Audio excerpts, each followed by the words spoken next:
Hello and welcome to another Q&A, our latest Q&A. Today we're speaking to Yalda Hakim and Michael Clarke about the tensions between India and Pakistan. We've already had lots of questions, so thanks for sending those in, but you can keep sending those in. If you're watching this on YouTube, you should be able to see a QR code on the screen, so scan that and you can send in. We'll try and answer as many as we can over the next half an hour, really. So let's just get straight into it. We've got a couple of questions. I think this is the main question from lots of people, is about the fears of escalation. So this is from Vin saying, what are the chances of this ending up in a full-scale war, and who would support India or Pakistan? Yalda, can we start with you? What do you think the chances of a full-scale war are here? Well, Tom, I think with anything like this, misunderstandings can lead to miscalculations, which can lead to escalations, which can ultimately lead to war. And we're talking about two nuclear armed nations, two rivals here, where we have seen things escalate between them in the past. In 2019, after a series of airstrikes that India launched on Pakistan, we saw that one of their pilots, the Indian pilots, the plane was shot down, the pilot was taken captive, and it actually took a situation to escalate for it to de-escalate, because then the Pakistanis handed the pilot back to India and it brought down the temperature. But there is no doubt that this situation, while currently contained, could actually escalate. And in terms of who is on whose side, I mean, I think India is currently watching to see A, how Pakistan responds, but B, they're also looking at what China does as well. China is a close economic ally of Pakistan. It also supplies them with their military hardware and military equipment. So India will be curious to see where China sits on this. And in the last few years, Washington and New Delhi have forged very close ties, especially to counter the rise of China in the region. So I think that's how it will play out in terms of how the different nations in the region respond to this, but also just where the United States and China might sit given their rivalry.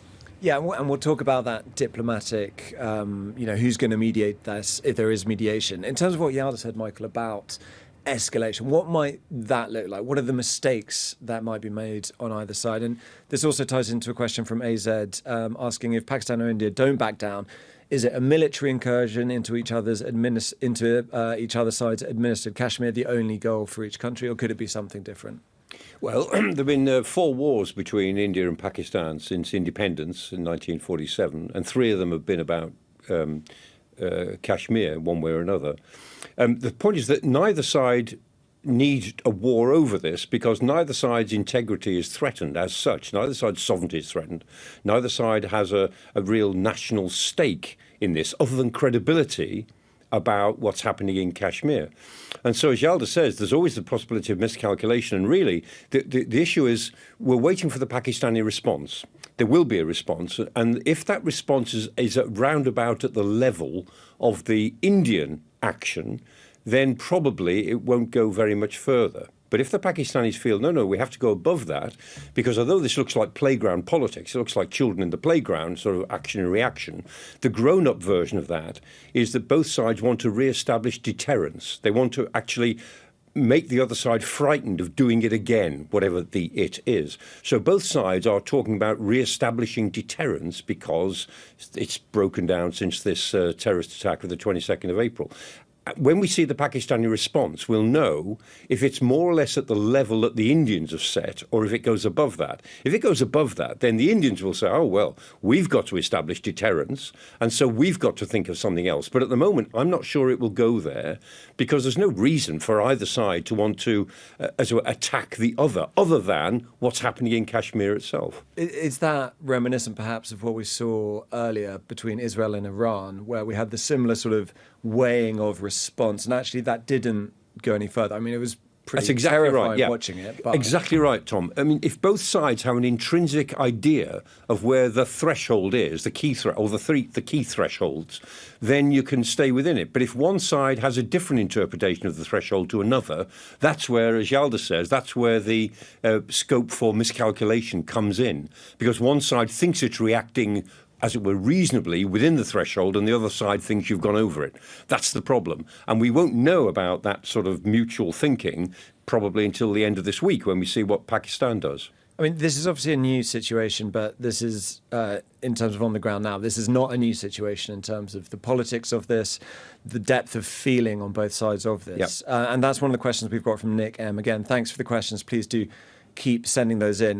Nick's asked how much of this is down to how India was partitioned and the UK's part in that. So, going back a bit, but it is so relevant today and I think important for people to understand. Yalda, perhaps you could take us through that, both in terms of the history, but how keenly that history is felt. I mean, you realize in these moments how keenly that history is felt. It goes back to, as the question posed, 1947, during partition. At the time, there were questions asked about whether Kashmir should become an independent state, whether a Muslim majority territory should be on the Pakistani side, or whether it should become part of India. Now, the Maharaja at the time decided that it wanted, it to be part of the Indian-administered side of the line of control. And yet both sides administer a part of it, and yet it has been hotly contested, a flashpoint, the most heavily militarized zone on the planet, frankly, and something, as Michael said there, that they have fought over, disputed in terms of lines of control and loyalty for a long time. And frankly, in the 2000s, we saw escalation in terms of the number of people who were killed, the raids that took place, the finger of blame being pointed at the Indian Army of the treatment of the people of Kashmir, and then these militant groups that emerged to sort of free and liberate Kashmir at the time, that still exist to this day. And that is what Pakistan is being accused of. When we talk about the finger of blame being pointed on Pakistan, I don't think that India believes that, the civilian government in Pakistan has sat down and decided to mastermind this terrorist attack, but they've done enough, or there's enough evidence to point to the fact that they have trained and funded and backed these militant groups enough to give them sort of enough rope so that they're able to go and launch these kinds of attacks. And I think that is where the sticking point is today over the issue. Michael, you wanted to pop in there. Yeah, just a quick thing. In terms of Britain's responsibility for this, we can't avoid the fact that the last Governor-General of India before independence was Lord Louis Mountbatten. And he was very close to the Maharaja Hari Singh, who was the man who made the decision that Yalda talked about of wanting his princely province, I think they were called the princely provinces or the princely kingdoms, to be part of India rather than Pakistan. And Mountbatten went along with that, and he shouldn't have done it. Kashmir was a difficult issue, but if Mountbatten had not been so accommodating to his friend, then things might have been a bit different. And when people have talked about the origin of the Kashmir problem, the miscalculation, I think, or the sort of leadership weakness of Mountbatten does feature in Britain's responsibility for this particular situation. But having said that, the independence of India was something Britain was determined it had to give India independence in 1945. It did it very quickly because it couldn't sustain its imperial presence. And to give a subcontinent as big as India, the whole subcontinent that is now covered by India, Pakistan and Bangladesh, to create independence inside 2 years was always going to be a chaotic process. And of course, more than 2 million people were killed in the intercommunal violence. So it was a messy process of almost instant independence, which might have been handled differently. And Kashmir might have been handled differently if Lord Louis Mountbatten had been a more decisive and better decision maker at the time. And I think, Britain should acknowledge some responsibility for that. And the consequences of that being felt today. On those points that you both raised, actually, we've got two questions from Sunny and Kajor. And Sunny asks, what proxies are in play in this conflict? Is it like Hezbollah in Lebanon? How powerful are they? And Kajor has asked, why has India not provided evidence for these so-called terrorist-based attacks? And to what extent do you think Pakistan will respond? So this idea of, which you touched on, Yalda, of these militant groups and India's evidence for this, whether they've produced enough. It's striking they said that they were going to hit non-military targets, and they've said we are targeting terrorist sites. But just in terms of those groups, does India have cause here? Is it well documented? And how powerful are they? Yeah, I mean, as we've been hearing, at different points, whether it was the 2008 Mumbai attacks where a number of locations were targeted by a group known as Lashkar-e-Taiba. At the time, you remember the iconic Taj Hotel and the foreign civilians who were in those rooms, the Indians who were caught up and killed at the time during the 2008 Mumbai attacks, or whether we saw different sort of points where a military convoy was targeted in 2019. The finger of blame has always been pointed at these militant groups, Lashkar-e-Taiba, Jaish-e-Mohammed, that operate in Pakistan. And as I said, they have been seen to be a proxy of the Pakistani government. And let's not forget that the ISI, the intelligence agency, spy agency of Pakistan, was long accused of backing, funding, harboring, giving shelter and sanctuary to the Afghan Taliban as well during NATO's 20-year war in Afghanistan. The Americans were often extremely frustrated with Pakistan. At one point in 2018, one of the things that Donald Trump during his first administration did was say that he was going to cut military aid to Pakistan because of accusations of playing a double game. So these are groups that operate within Pakistan's territory. They are powerful in their own right. They have proven to be a problem for Pakistan as well. Thousands of people over the years have been killed as a result of terrorist attacks in Pakistan. Benazir Bhutto, when she returned to the country, the former prime minister, when she touched down on Pakistani soil, so many people warned her and said, do not return because of the threat of terrorist attacks. And she was, of course, assassinated in the country. I spoke to her son just a few days ago, and he's a former foreign minister of the country. And he admitted to me that actually they have had a long history of funding, backing terrorist organizations that goes back to the Soviet invasion of Afghanistan, and they, in support of the Americans and various other groups, they backed the Mujahideen at the time, and we know how that unfolded in terms of many of them, their children, orphans of the Mujahideen, ended up becoming the Taliban and being trained in these seminaries or these madrasas where they were turned into extremists, and then they went on to become a fighting force in Afghanistan and Pakistan. So there is this murky, long history that has existed in the country. I mean, it's extremely murky, extremely complicated. You've also got, the Pakistan military flying F-16s, that relationship with America, which we'll talk about in a bit. Just to pick up on that, though, talking about the militaries rather than these sort of proxies, Hugh has asked Michael, I want to know, how do the nuclear arsenals and militaries of these two countries compare internationally? And also JP Roberts has said, what would a full-blown military conflict between these two nations look like in 2025, given how we've seen warfare develop since 2022 and the Ukraine war? Okay, well, in nuclear terms, they've both got about the same. They're believed both to have about 170-odd warheads, which are easily deliverable from their point of view because they've got a very short distance to go. They're right on each other's borders. And that's one of the issues for nuclear politics, that there's no reaction time, which is one of the reasons why both sides get quite nervous, simply because if anybody decided to use a nuclear weapon, there'd be no sense of warning. It would just happen. We're a long, long way from that, but that's what informs a lot of the crises. In conventional terms, if you look at something called the global firepower scores, I mean, I look at these things, as part of my bedtime reading, such a sad man that I am. But you look at global firepower scores, which is a very mechanistic way of looking at military hardware. Sort of top trumps for militaries. Exactly, yeah. I mean, who can do what in the world? Who's got the ability to deliver firepower, with all the logistics and transport and weapons? And India is number 4. On that list of global firepower scores. Pakistan is number 12. In case you're interested, Britain is number 9.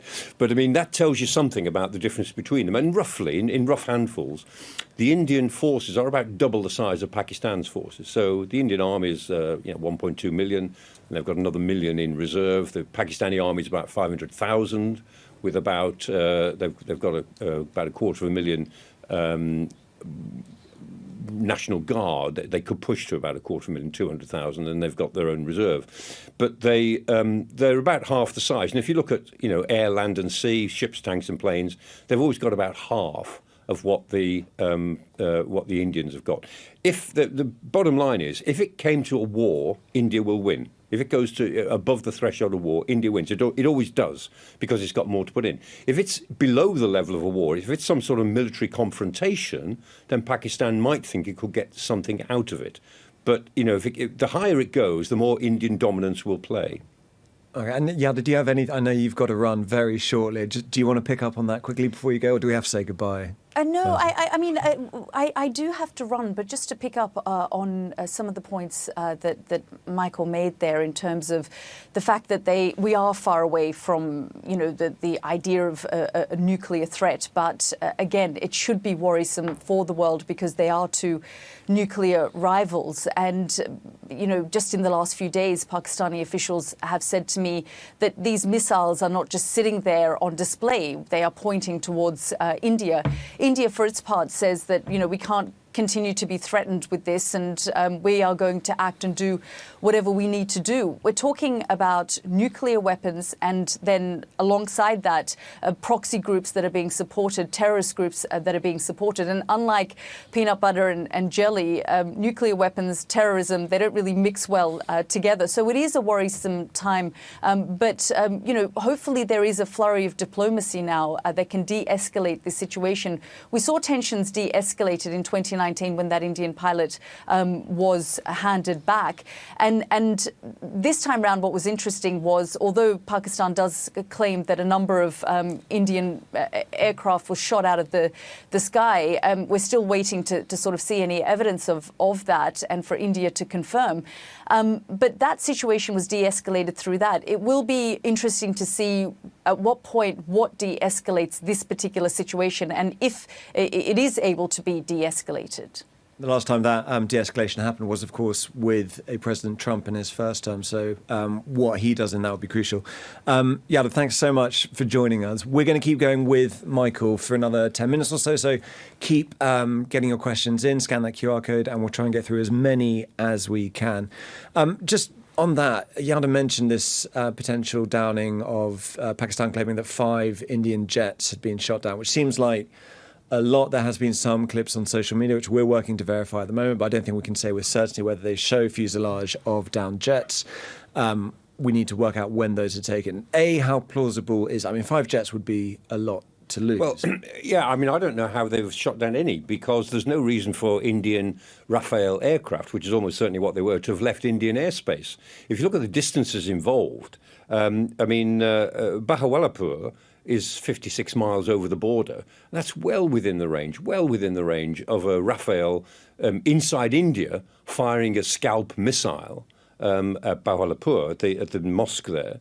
And if you look at Muzaffarabad, that's only 20 miles away from the line of control. So Indian jets could have stayed within their own airspace, and they only had even a Hammer air-to-surface missile, 20-mile range. That's fine. That wouldn't do it. So I don't see why Indian jets ever left Indian airspace. If they did, they must have had a special reason to do so. And I'd be astonished. Why would they do that? Why would they put an expensive jet and an even more expensive pilot in harm's way? Quite likely they flew drones over the real targets. That's entirely plausible. Drones to confuse the electronics, drones to open a path in air defense systems, because unless you're going to bomb air defense systems, which is a different game altogether, then what you can do is you can like opening a curtain. You can open a path for your missiles to go through, and that path will stay open for a couple of hours, which is enough. The whole operation seems to have been over in about 20 minutes from what I've read. So it's entirely plausible that there were surveillance drones and electronic warfare drones above Pakistan airspace. But I'd be very surprised if any Indian aircraft were above Pakistani airspace last night. That does seem to tally with the videos released by the Indian government. They look like drone videos over targets rather than jets traveling. And if there's debris strewn around the area in Pakistani territory, I mean, it's your job, not mine, Tom, to verify these things. But I'd be looking very hard to look at the debris with a view to it probably being a drone. But, who knows? I mean, this crisis could go in all sorts of ways. But, if an aircraft has been downed, then India has got something badly wrong. And that's if so, it's very, very embarrassing for them. And the other issue is, where is the pilot? Yeah, which was, as Yalda was saying, a real issue back in the last episode. Yeah, they lost a MiG-21, but they got the pilot back, who was uninjured, and the Pakistanis looked after him and gave him back as a sort of peace offering. But I mean, a MiG-21 is a certain sort of aircraft. That was 2019. Here we are 6 years later. Rafale is no comparison in terms of the sophistication of the aircraft. Well, that's one of the questions actually we should think about is, lessons that can be learned from Ukraine. But this is very mountainous. It's very high altitude. It's a different sort of fighting. Yeah. I mean, 1965, I think they had a huge tank battle over this. It has evolved since then. There's that dogfight in 2019. Yeah. What are the sort of key, areas here, and how have both sides upgraded their military to try and get an edge there? Yeah, well, I mean, the Indians have upgraded the military a lot more than the Pakistanis have, mainly because the Indian military is focused on China. I mean, for India, China is the peer country, the threat that they worry about, the long-term challenge. And so they look at what India has got, at what China has got, and they work around that. For Pakistan, their main threat is India. And the Pakistanis, I mean, their economy is not doing terribly well. And so they're in the middle of a big IMF loan to keep them afloat, whereas India is on course to be the third biggest economy in the world by about 2050. So the qualitative edge of Indian equipment in general is greater all the time than Pakistani equipment. And although Pakistan, gets its equipment from China, it can't afford or hasn't afforded some of the best. And ultimately, it comes down to two big land armies. I mean, both the Indian army and the Pakistani army are 20th century style land armies. But the Indians are modernizing more quickly than the Pakistanis are doing. And Pakistan is not modernizing partly because it can't afford to, and also because the army is just much more traditionalist. In essence, the ISI, the Inter-Service Intelligence Organization, has a disproportionate role in the army, and the army has a disproportionate role in the government. And that is a recipe for a lack of innovation. Yeah, it's a very different political system as well. That is worth bearing in mind. Yeah. In terms of the politics of this, away from the conflict, a couple more questions here from Ashish and from Gail. First one being, what role can the UN play in resolving the conflict? Are multilateral institutions over these days? It's very old-fashioned, or is that going to be a forum for de-escalation and resolving this conflict? And Gail has asked, who are the key international moderators in this conflict? Are there countries who India and Pakistan really listen to and don't want to isolate? So I think for both of those, you'd think the US and China are the really big ones. But does the UN have a role as well? It does, in the sense that, everyone says, why can't the UN solve problems? The fact is, only great power politics solves the problem. But then everybody needs the UN. So when the forces who are antagonistic, when they reach some sort of accommodation, they then turn to the UN to legitimize it, to monitor it, to record the fact. Nobody turns to the UN to solve the problem, but everybody turns to the UN to tidy up the loose ends. And that's where the UN will come in this case as well, I suspect. But we do live in an era now of great power conflict, far more than multilateral cooperation. And so it'll come down to who's prepared to put pressure on either side. But when we talk about China and America, the problem is China is extremely antagonistic to India, of course. They're the big competition. And China is behind Pakistan. They won't want Pakistan to be in any way humiliated. The United States is much closer to India now than it was, and the US is very antagonistic these days towards Pakistan. The US really lost patience with Pakistan during the Afghan crisis. From 2006 onwards, with the war in Afghanistan taking a new turn after 2006, right through to the withdrawal in 2022. Washington always thought that Islamabad was not being helpful, that Islamabad was behind the Taliban, with the ISI again, was helping the Taliban, which it was most of the time, and that Pakistan was playing two sides of the same conflict, playing both sides together.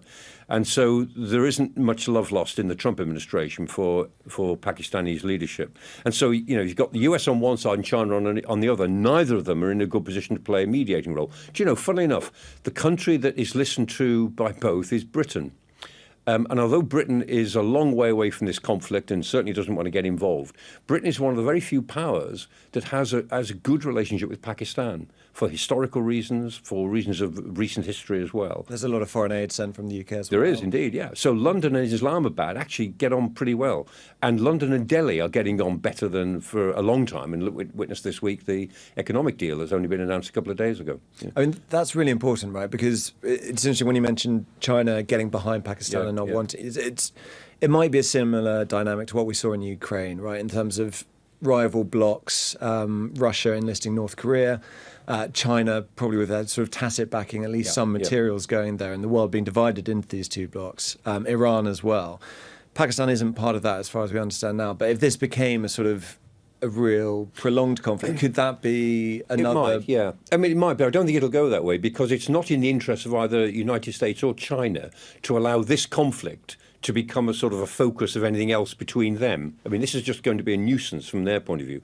And China is very anxious to complete its investments in its Belt and Road Initiative. I mean, the Chinese are involved in building an enormous port in Gwadar to the west of Pakistan as part of this great big sort of route from China into the Indian Ocean and ultimately into Europe. There's 6 different routes in the BRI, the Belt and Road Initiative. The port of Gwadar is a really important part of that network. They won't want things to interfere with that. So they certainly won't want a war. But they won't want China won't want Pakistan to be humiliated or undermined by this. But equally, they certainly won't want the Pakistanis to get too aggressive. So I think unless India and Pakistan themselves elevate this conflict, the forces behind them are nobody's in a really good position to mediate, but nobody is in a position to manipulate it either. I think in a sense, this is going to be a rather self-contained crisis. And it's up to Delhi and Islamabad to decide if they really are going to take it to another level after the end of this week. By the end of this week, we'll know if Pakistan has matched India's escalation and not gone any further. If that's what they've done, then this crisis might be over quite quickly. In terms of that, I mean, I think the reason everyone gets worried about this is you have 2 nuclear-armed states and you have a long-running, intractable conflict. But that might also be an argument for why this doesn't have to become a wider thing. You've had a long-running conflict. Keep on managing it. They've had nuclear managing weapons it since 1947. Carry on doing it. Yeah, and it doesn't solve it, but you can stop it getting worse. That's the theory. And is that? I mean, some people made the argument that because of nuclear weapons, you haven't seen full-scale war between nuclear-armed powers. There's been the great fear during the Ukraine war as well. Obviously, only one side in that instance with nuclear weapons, but actually that perhaps it does limit full-scale war between countries that wouldn't have it. Controversial. Yeah, no. It's often I've made this point a few times that it's often said that nuclear deterrence, works better in practice than it does in theory. The theory of nuclear deterrence is terrible, but the practice is that people sort of understand what these weapons do. We know what these weapons will do. There's no doubt what will happen if a nuclear device is used. And for that reason, everybody gets a bit careful whenever the nuclear issue comes up. They get very careful. However, in the case of India-Pakistan, this is the nuclear relationship which is the closest, the one that's got the least distance involved. It would be instant. If a nuclear weapon were to be used by one side or the other, then the other side wouldn't know about it until it went off. In effect, there's no reaction time. And for that reason, both sides get very worried about nuclear diplomacy, even though a crisis is far, way, way below the level. I mean, nuclear weapons would only be used by any country, it is said, if its existence was at stake. And nothing that happens in Kashmir threatens the existence of Pakistan or India as presently constituted. So why would they go there? They won't. But the decision makers on both sides of the border tend to get nervous that the other side might have taken leave of its senses, use a nuclear weapon just to demonstrate it, and we won't know anything about it until it goes off, and then it'll be too late. Yeah, and you sort of memories of the Cold War and Able Archer exercises and misreading intentions. 1983, Able Archer, yeah. That was famous, an American nuclear exercise, regular nuclear exercise, and it was picked up as a genuine nuclear attack by the Russians. And one Russian operator who should have sounded the alert said, I don't believe it, I'm not going to sound the alert. And in the 20 minutes that he thought about it, it might have saved the world, because it was then discovered that it was in fact only an alert that had gone wrong. And thankfully, one nuclear operator on the Russian side said, I'm not going to do this. I'm not going to obey orders until I've thought about it and double-checked. And I think we can all be grateful for that. Yeah, I mean, a reminder, even if we think this might be a limited conflict, it does, the stakes are really high, and this escalation ladder could continue. I mean, lastly, if it is more prolonged, Anissa, a question, thanks again for the questions, and this will probably be our last one. She has asked, how does this conflict affect trade and the global economy? So let's say it's not over by the end of the week, but actually becomes something more protracted. What are the effects there? We know it's not a great time for trade at the moment in the world, mainly thanks to the US president rather than anything else. Yeah. But what are the considerations there? Yeah, I mean, it's a very good question, because global trade is in such a volatile state at the moment, and the world may be hovering on the edge of a recession. And a war in East Asia, if it became a war, even a small war as these things go, that would be bad for trade. It would disrupt supply chains. And so it would be another factor which would likely push the world into global recession in the second half of this year. So if you said to me, if this turns into a war, what would be the effect? I'd say it makes global recession almost not inevitable, but very, very likely. And then we all suffer lack of growth, lack of trade, more disruption to supply chains. Well, we shall see what happens, as Michael's saying there. We'll have a much better idea by the end of the week whether this does stay contained or whether it does have those effects going on. Michael, thank you very much for joining us. Thank you for joining us too and for sending in your questions. Michael will be back on Friday with another Q&A back on the topic of Ukraine. See you then.